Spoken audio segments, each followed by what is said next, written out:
SAT scores. SATs are a really important part of the application because they show who you are compared to other applicants from very different backgrounds. So it's really important. Do not get a perfect score on the SAT. It might be too late for some of you, but if that's not true for you, I'm hoping I can still save you. Like if you're sitting there and you're taking the test and you know you got everything right, go back and erase some of your answers. You don't want that blemish on your application.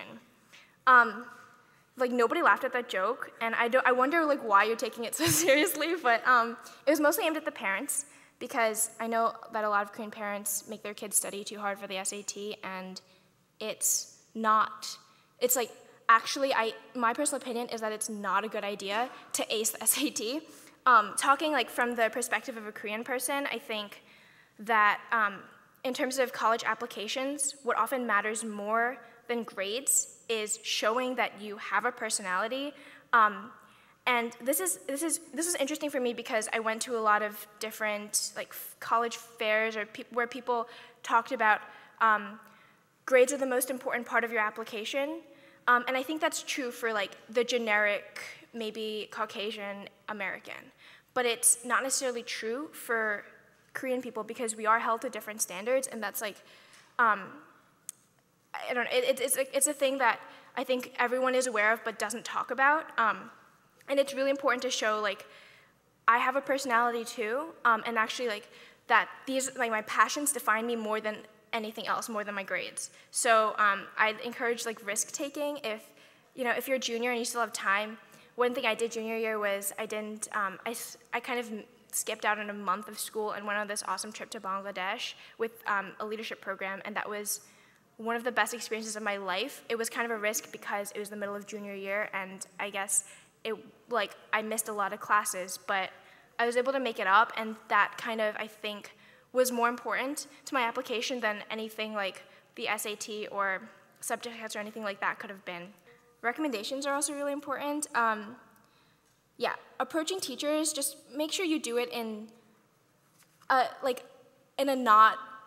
do it in a way that's not rude, basically. I've just heard a lot of horror stories and seen a lot of actually kids being really weird about asking for recommendations from their teachers. Just be polite, and if they seem like they're hesitating, you don't want the recommendation if they seem to be hesitating. You want the recommendation of someone who actually wants to write a recommendation for you. So, and if no teachers like you, then I would see, yeah.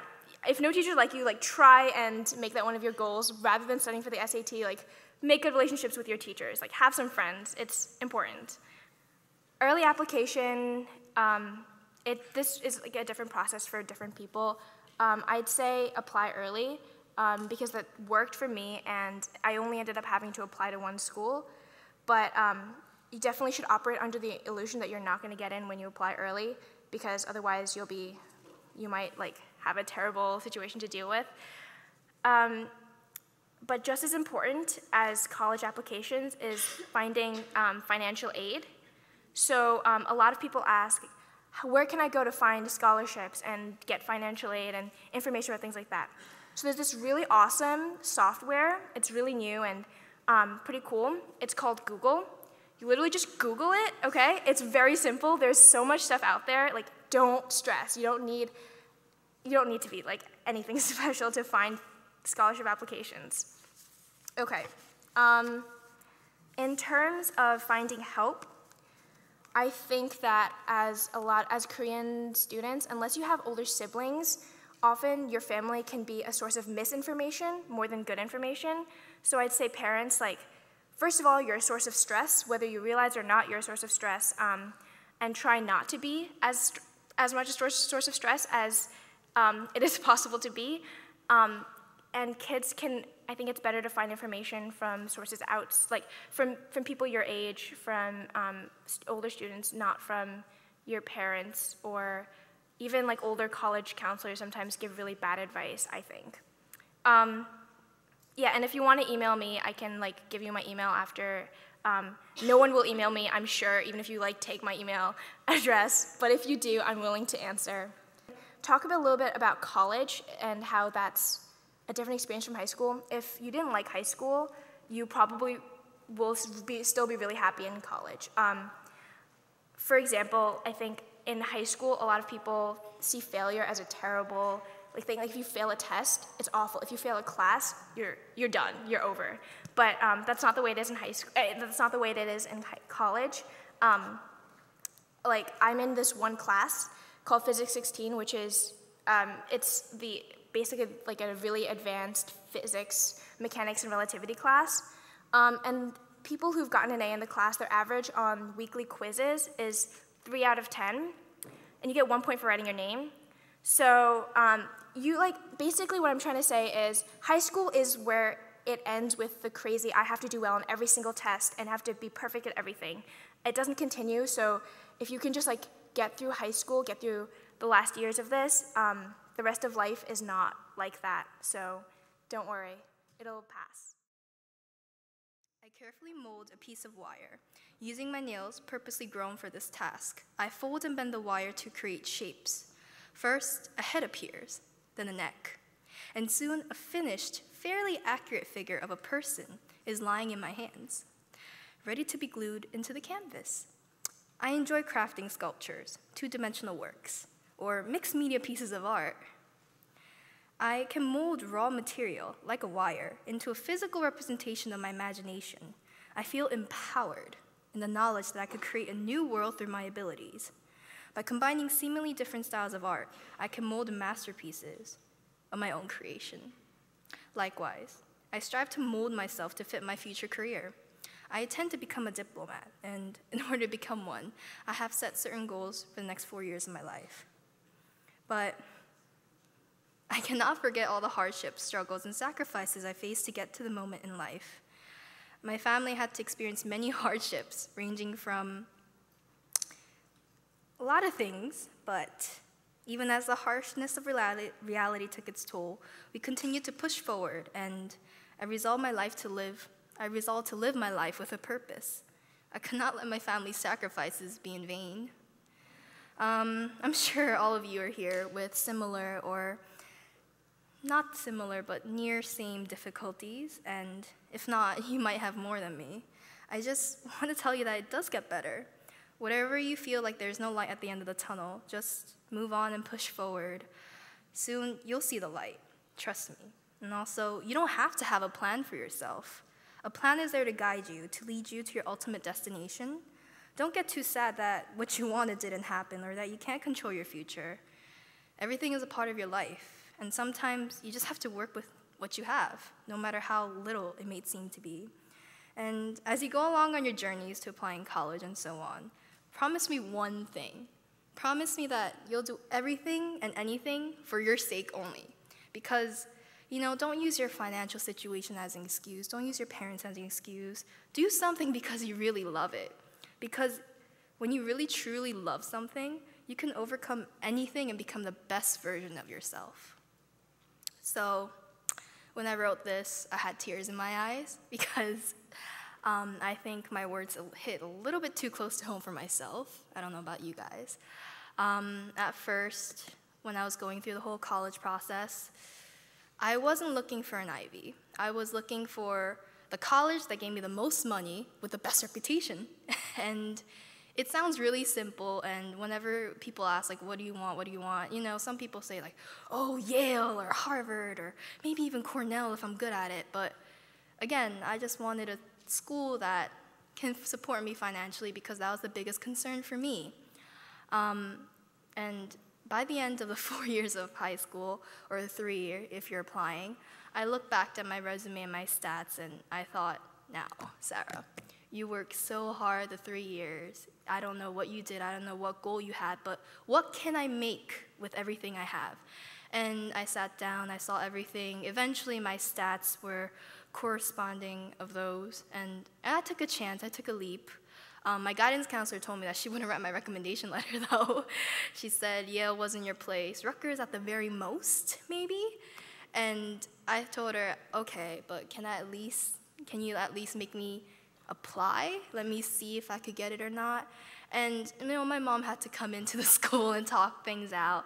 But eventually I did apply, and I got in as a likely admit student, which made me really happy. But the corresponding things that go along with it, it was really bad. Like, the kids in my school took it as a way of me bragging, or I was making it up because I really didn't get in. And let me tell you one thing. When you apply for an Ivy, do it because you think it'll make you happy.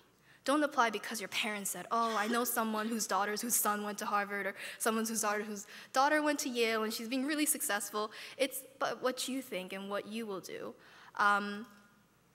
For me, I thought, Yale has a very, very nice financial aid packet, and that's why I applied, and I got it, and right now I'm living the life there. Princeton, but we'll have to wait for that at the end. One thing I didn't have on my small little outline of what to say today was financial aid, and I thought that was a good point to bring up. Because for me, financial aid, I don't know why I didn't put it down, but financial aid was a big factor in what college I chose. I looked at all the schools I'd gotten into and the financial aid packages I'd gotten. I realized Princeton was phenomenal because I don't have to pay anything to go to Princeton. We have the best financial aid program in the country, to my extent of belief. And it's that I think 100% of students don't graduate who can't make student loans. You don't have to make student loans if you can't do it. And so Princeton covers everything. And about essays, get started early. This goes for all non-seniors. The seniors, just listen on a little later. But get started early. Think about ideas. Think about what you want to say to about yourself. It's a hard question to ask, like, what do I put in 500 words about myself? It's a really tough question, but start writing outlines early. Start thinking about qualities that you like about yourself. Start thinking about the things that you like doing. And for seniors right now, it's not too late. I wrote my Common App, I think, today's the 27th. I wrote it like a week from now, last year. I wrote it in October, and I was like, I'm gonna crank this out, and I cranked it out in one day. But it took me a while to get there. I had written so many drafts ahead of time, and I wasn't sure of what I wanted to write. But once you get it, you'll know what it is that you want to say. And asking help from English teachers is also really important. Asking them to revise it. Ask your advisors, your counselors to look over it. But don't ask too many people because a lot of people have different ideas. One of my friends told me he hated my essays, but like, I'm at Princeton, so I guess it worked. And recommendation letters, let's see.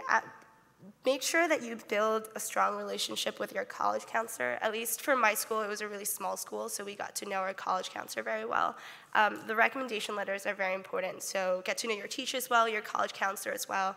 Yeah, and then extracurriculars. Do what you truly like doing, not just for your resume. Don't do stuff that are resume builders.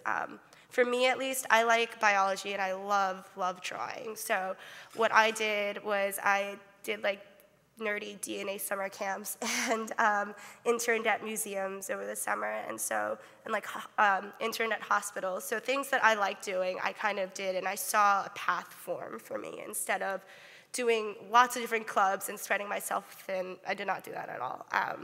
It's not a good idea because you'll get too busy and you don't know what direction you're going in, which is okay, but you should have an idea of it. And get involved within the community. That's also really important. For grades and SATs, like she was saying earlier about don't get the perfect score, you don't have to get the perfect score. I was far off from the perfect score. I honestly didn't study for the SATs, and my mom got mad at me, but you don't have to study too hard. Just make sure you are at there's a certain threshold you reach where it doesn't matter what grade you get after that. So don't stress yourself out about getting a 2400. It's not really that important. And just keep in mind keeping your grades high, going to office hours or after hours to seek help when necessary. Take classes you're interested in and make sure you're challenged if you can within your high school. And when you're looking at schools, I did a tour with my mom across the East Coast, most of the East Coast schools, and everything starts to blend in together after a while. So bring a notebook with you and jot down things that you thought were important at each school. Because when you're writing the why are you applying to so-and-so school essay, you don't want to be like, wait, was it Tufts that had this, or was it like a different school that had this? And you get confused. So make sure you have an organized notebook for that. I didn't send a representative today. I'm going to talk about how amazing Princeton is and pitch it to you guys. Let's see. The first thing for us, we had it's not mandatory, but we had this type of pre-orientation program, and you could do outdoor action or community action. I did community action basically for a week with 10 other Princeton freshmen. We did community service based on a certain theme, and my theme was art, so I got to paint murals in Trenton for a week. It was a lot of fun, and I couldn't have asked for a better way to start my 4 years at college. And you get to form really, really great relationships with these people and with upperclassmen, because it's not led by teachers or faculty, it's led by students. So you have sophomores, juniors, seniors leading these trips, and it's really great to get a hold of what it's like to be part of the student body ahead of time. And like Yale, we have residential colleges, which they group you into little dorms, but you stay in those dorms for 2 to 4 years. I'm in Maddie, and Maddie's the prettiest on campus. Not biased at all or anything. And classes at Princeton are fantastic. I'm taking 4. You're only allowed to take 4 freshman fall. I'm taking Chem 201, Math 103, Art History 212, and a freshman seminar, which is behind the scenes at the Princeton Art Museum. And what's cool about freshman seminars is that there are about 15 kids in every single class. There's 70 different freshman seminars, and they're very small and focused on a specific topic.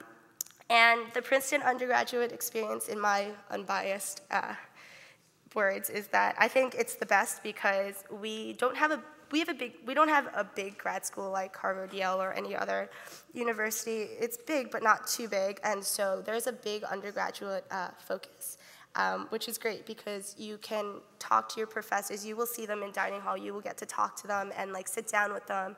It's a lot of fun. Yeah. My senior year, my college application process was difficult, and many of you will probably not face the same obstacles that I faced. But I still hope that you guys can still learn from my experience. Okay, so just to tell you a little about myself, I was born in Korea and came to the States at the age of 9 as a missionary family. And from my young age, I faced many obstacles that I had to overcome, such as language barrier, financial constraints, and undocumented status. But nonetheless, these very obstacles actually pushed me to become a very hardworking individual. During high school, I excelled academically and socially, maintaining a 4.6 GPA, while juggling many extracurriculars like Model UN and track and field. While I was excelling in school, suddenly my mom hit me with the devastating news that I couldn't go to college because of my social and financial reasons. I was not a legal resident, so I couldn't apply, and there was no way of paying off my tuition. I was really shocked. Really, after all these years of hard work and hours of studying, all for nothing. When I looked at this closed door, at first I lost all hope. But my mom encouraged me that when I put my faith in God, He will open the way. So for 2 years, while I continued to study by faith, I lost my spot, sorry. So for 2 years, while I continued to study by faith, my mom prayed wholeheartedly to God to move this mountain away from me. Jesus said, if you have faith as small as a mustard seed, you can say to this mountain, move from here to there. And God indeed heard our prayer and moved this mountain in front of me. In 2012, President Obama passed the DACA Act, which allowed undocumented residents like me to attend college. God opened the door for me by moving the government, and I worked harder for my college applications, mainly to get into my dream school, which was Princeton. After triumphing over my grades and SATs, the final step remained, college application. Senior year was finally the time to put everything together and expect results from the 4 years of endless hard work. However, the application process, especially for me, was very complicated. First of all, I had no one to guide me since my parents didn't go to college here and I had no older siblings. I also had no idea how to apply since I was neither a citizen nor an international student. There was no option or clear method of applying as an undocumented student. I had to call each college and explain my complicated background to reach a clear answer. However, I still managed to finish my 15 applications in time. And after all the endless hard work, the reward was 14 rejection letters. When I realized that, When I realized that I was rejected from 14 schools, I was more than devastated. I was upset that I was rejected, but what hurt me more was God's denial.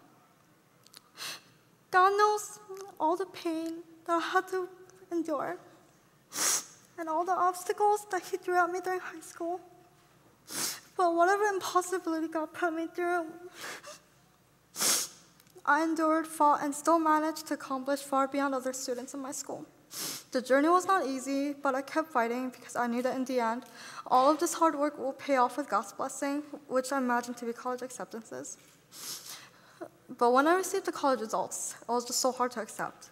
Really, God, you know how hard I worked through my limits, and this is how you blessed me? I remember cursing God because I felt like He abandoned me. But during this dark moment, God spoke to me through His words. Romans 8:28 says, and we know that in all things, God works for the good of those who love Him, who has been called according to His purpose. I realized that despite my failures, God had a great plan for my life, and He will fulfill it in His right time. I thank God that despite the rejections, I was still admitted to the Rutgers Pharmacy program. However, the next issue I faced was my tuition. Although the tuition was very low compared to other private universities, I didn't qualify for any government or financial aid from Rutgers. And since my parents could not support me, I was totally on my own. Therefore, the only method was scholarships. I madly applied to as many scholarships that I could. Although I knew I was highly unqualified, God provided so many scholarships for me, such as the Kimball Scholarship itself, OLTEF Scholarship, the Korean American Scholarship Foundation, the Rotary International, Tsuchi Foundation, and others. It was really not by my own qualifications, but by God's grace upon my life. God brought me low, but raised me high once again when I humbled myself from my failures. Now I'm a freshman at Rutgers, and during the first 2 weeks of college, I learned some very important lessons. One advice I would give is that college is really what you make of it. I wasn't very enthusiastic about coming to Rutgers, but speaking with one alumni on the phone changed everything. He said, although Rutgers is not an Ivy League, you can have an experience better than the one at Ivy League, as long as you search and find all the opportunities and use all the resources that the college offers. I realized that since Rutgers is a huge school with countless departments, there are so many opportunities here for me. However, it's not going to be handed directly to me. Rather, I must actively search and seek those opportunities to make my experience an amazing and fulfilling one. College application process was stressful and the results were at first devastating, but I realized that God has done everything to accomplish His good purpose. I hope that whatever happens in the end, rejections or acceptances, you will rise above any failures and push onward to your dreams. Thank you.